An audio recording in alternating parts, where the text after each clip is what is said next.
Dahil sa mga bubog na kumalat sa mukha at katawan ng pahinante ng truck, agad siyang binigyan ng lunas upang maiwasan ang pagkalat ng infeksyon. Pero bukod sa natamong sugat, may iba pa natuklasan ng MMDA first responders sa naaksidenteng driver.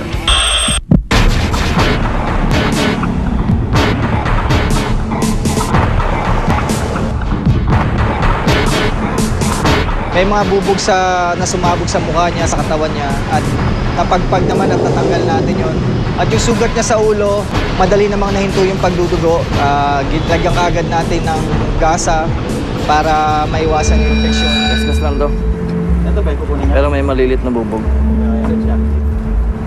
Wala naman sakit sa'yo? Medyo nawalan ako ng malay kanina, bro. Malilit lang. Ano kaya? Papadala ka ba sa ospital? Ha? Kaya mo naman. Kaya mo? So, dito ka lang muna. Pahinga-pahinga, ha? Habang di umalis ang ambulansya namin. Metro Base MC2. 10-4 sir, 1-2 muna kami kasi yung pasyente nakikiramdam kung magpapadala sa ospital. Medyo... Kainom ka ba? Ha? Hindi ba nagmaneho ikaw? Ikaw pahinante. At ayon naman sa aking assessment, naamoy ko yung pahinante, naamoy alak. At nung nilapitan ko rin yung driver, ganun din, naamoy alak. So, malamang nagmamaneho ng lasing yung driver, kaya may nangyaring aksidente.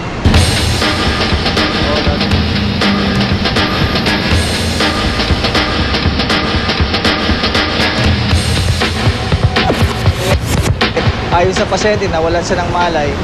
So, dinala namin doon, in-endorse namin sa doktor at binigay namin yung assessment namin. Dating doon, anong ako nila kung anong naramdaman ko. Sabi ko, nung mangyari, nahilo rin ako, mga 1 minute siguro. Salamat din kami na dumating yung MMDA rescue. Dahil kung hindi dumating, hindi na namin alam kung anong gagawin namin. Yung truck naman na in-assess ng tow truck din natin, lahat kasi ng mga nasisiraan na truck or involved sa aksidente, dinadala po natin sa impounding area at pag-iimbestigahan. Sa mga nagmamaneho, lalo na paggabi, kung tayo po ay medyo inaantok na, maaari pong tumigil muna tayo at mag-stretch ng katawan. At kung tayo naman po ay magmamaneho, huwag naman po sana tayong iinom para maiwasan po natin ang aksidente sa kalye.